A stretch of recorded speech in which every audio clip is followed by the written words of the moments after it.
Hai semuanya, sawadee-krap, apa kabar? Semoga kabar kalian selalu baik dan juga sehat. Selamat datang di segmen analisa. Nah, di video kali ini kita kembali update ya mengenai kasus dari Tengmo Nida. Dan ini sudah tepat sebulan dari tenggelamnya Tengmo di 24 Februari 2022 lalu. Di video kali ini ada beberapa hal yang menarik yang akan aku bahas yang saat ini sedang menjadi perbincangan warga Thailand. Pertama adalah tentang asuransi jiwa Tengmo Nida yang kemarin itu Ibu Panida sudah mengurus berkas-berkasnya. Yang kedua juga aku bahas nanti mengenai ucapan dari Bird yang menyatakan sesuatu hal walaupun simple tapi ini viral, apa artinya dan juga background dari ini apa semua. Dan ada beberapa isu lainnya ya teman-teman. Tapi sebelum aku bahas, aku ingatkan please jangan lupa subscribe channel YouTube ini agar aku semakin semangat untuk mengawal kasus Tengmo Nida hingga nanti sampai akhir langsung dari Thailand ya. Oke, sekarang kita bahas adalah di berita pertama adalah kemarin Ibu Panida, ibunda dari Tengmo Nida itu datang ke kantor kepolisian dan kurang lebih adalah lebih kurang 2 jam Ibu Panida di sana. Dan kalau aku lihat kemarin dari jejak digital itu Ibu Panida datangnya sendirian teman-teman, nggak dengan pengacaranya.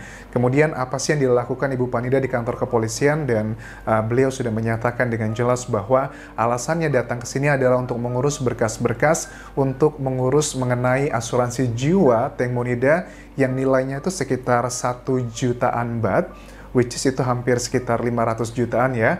Dan wartawan pun juga sudah tahu lah, kayaknya agak memancing-mancing drama gitu. Wartawan tanya, Ibu, uang 1 jutaan baht atau sekitar 500 jutaan tersebut akan dipakai buat apa nanti? Ibu Panida juga sepertinya udah tahu bahwa ini akan menjadi backlash gitu, cambukan di media massa kalau dia salah ngomong. Dia dengan sangat tegas mengatakan bahwa dia tidak akan mengganggu gugat uang ini, dia akan menggunakan uang ini sesuai dengan kemauan dari Tengmo Nida. Memang apa sih kemauannya? Yaitu adalah untuk biaya pendidikan dari Esther, anak angkat dari Tengmo Nida dan juga merupakan anak kandung dari Gatik. Nah, aku ada agak beberapa komentar yang menurut aku nggak layak ya. Beberapa netizen bilang begini, Tengmo Nida tuh nggak bisa punya anak dan sebagainya.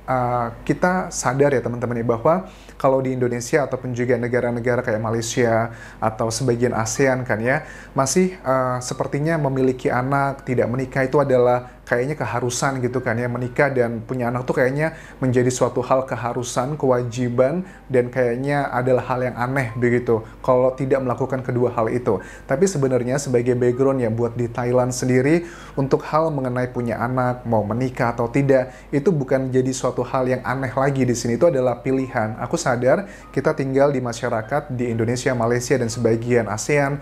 Hal-hal tersebut adalah bukan menjadi pilihan, tapi sepertinya sebuah kewajiban. Sebagai background aja, itu bukanlah hal yang aneh di Thailand, adalah hal yang wajar dan juga adalah sebuah pilihan kehidupan. So, kalian jangan melihatnya dari sudut pandang masing-masing. Di Thailand tuh hal yang biasa aja, hal seperti itu. Oke, selama 2 jam Ibu Panida di kantor kepolisian tersebut, Ibu Panida mengatakan bahwa uang ini yang akan mengelolanya adalah dirinya sendiri, tidak akan diberikan ke Gatik. Alasannya ya karena ingin memastikan bahwa uang ini pure untuk Esther, untuk biaya pendidikannya sampai S1. Nah, apakah Gatik keberatan atau enggak? Menurut aku sih kayaknya nggak keberatan. Kenapa kok bisa seperti itu? Aku flashback kembali.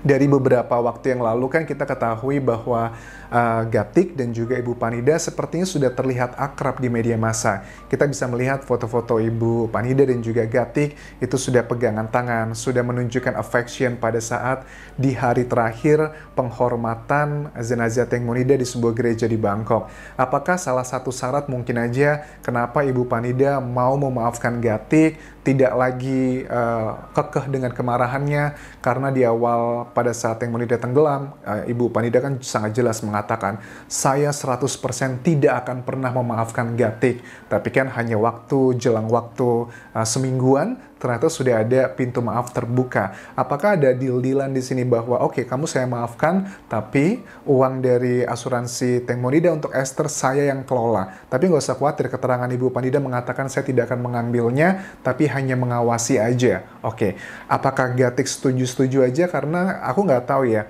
apakah anak angkat dari Tengmo Nida ini sudah ada di atas hukum, ataukah hanya sekedar ucapan aja. Maksudnya gimana? Kalau seandainya status dari Esther ini adalah sudah anak angkat, sudah adopsi, sudah ada surat-suratnya, ya menurut aku itu sudah cukup kuat ya secara hukum. Tapi kalau status dari anak angkat tersebut hanyalah ikatan emosional aja tanpa ada surat-surat secara hukum, suka nggak suka, yang bertanggung jawab atas Esther tersebut adalah dari Gattik sendiri karena dia adalah ibu kandungnya. Tapi ini adalah dua hal yang masih menunggu klarifikasi. Tapi sepertinya hal ini tidak menjadi masalah sekarang, tapi nggak tahu apakah di kemudian hari nanti Gattik akan merasa ada komplain kok uangnya nggak dikasih ke Esther semua. Ini possibility yang bisa aja terjadi kan teman-teman.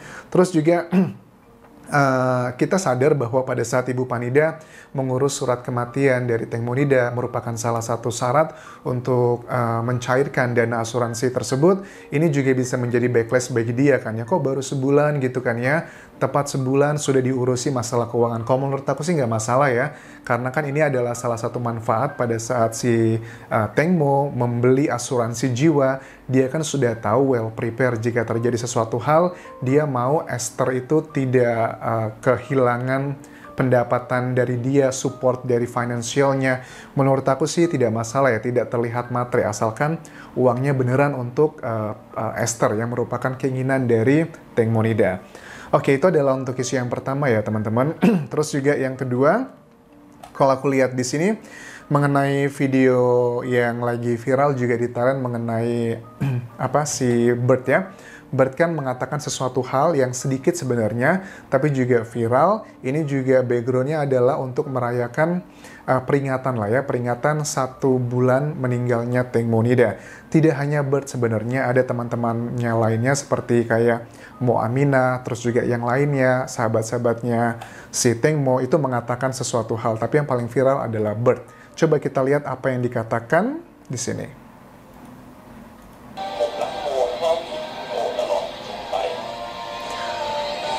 Simple sebenarnya, hanya beberapa kalimat. Pomrakmo. Pomrakmo itu artinya saya cinta Teng Mo. Mo itu panggilannya Teng Mo. Tapi kalau secara utuhnya cuma ada 3 kalimat sebenarnya. Aku nggak tahu mau ngomong apa lagi. Aku cinta Mo, aku kangen banget. Sebenarnya kata-katanya adalah hal yang simple, tapi yang membuat ini menjadi viral karena disampaikan dengan ketulusan. Setuju nggak sih? Pada saat si Bird mengatakan ini, itu kan kita bisa melihat dia ada matanya itu berkaca-kaca, dan backgroundnya ini kayaknya masih di gedung tempat 3 hari berturut-turut penghormatan kepada jenazah Mo. Seperti itu kan ya. Selain dari videonya dari Bird tersebut mengatakan tersebut, kan di Instagramnya Bird juga kan ada foto-foto dan juga video kebersamaan dengan Teng Monida pada saat dia hidup. Misalkan aku lihat di sini kayak foto-foto dia lagi wisuda Teng Monida, karena kalau nggak salah di tahun ini ya Teng Mo tuh juga baru wisuda, tahun ini atau tahun lalu juga baru wisuda. Kemudian juga ada foto-foto dia dengan kucingnya, terus di pantai. Momen-momen kebersamaan antara Bird dan juga Teng Monida. So this is really sweet, makanya banyak orang yang yang tersentuh dengan perilaku dari Bird ini. Bahkan kemarin akhirnya dia sudah secara official, si Bird membuat rilis bahwa dia menjual t-shirt kurang lebih adalah 1.000, sudah bisa diorder, kayaknya udah langsung habis dan nggak tahu apakah akan dibuat lagi atau tidak, karena awalnya kan seperti aku ceritakan di video sebelumnya, sudah rencana membuatnya itu adalah 1.000 pieces karena keterbatasan dana yang dia miliki, dan dia nggak mau meminjam itu. Kalau kita ngomongin soal Bird juga kan, Bird ini adalah orang yang dari awal tuh mencuri perhatian bagaimana dia seorang pacar gitu kan ya. Foto-foto dia pada saat menunggu pencarian Teng Monida, tim SAR itu menanti. Kan Bird itu menangis terus, berdoa terus, kemudian setelah ditemukan jenazahnya pun dia langsung menciumnya. Kemudian setelah itu pun dia tidak pernah memberikan komentar apapun ke media massa karena dia lagi berduka dan dia tidak mau mengambil benefits. Misalnya harus wawancara, bahkan ditawari dengan sejumlah uang pun dia tidak mau. Jadi itu adalah beberapa hal yang ngebuat masyarakat Thailand, bahkan internet juga kagum dengan cinta sejatinya Bird ke Teng Monida. Kalian juga tahu ya bahwa Bird itu cinta dengan Teng Monida menurut pengakuan dia itu semenjak Teng Mo sebelum menikah dengan mantan suaminya Tono.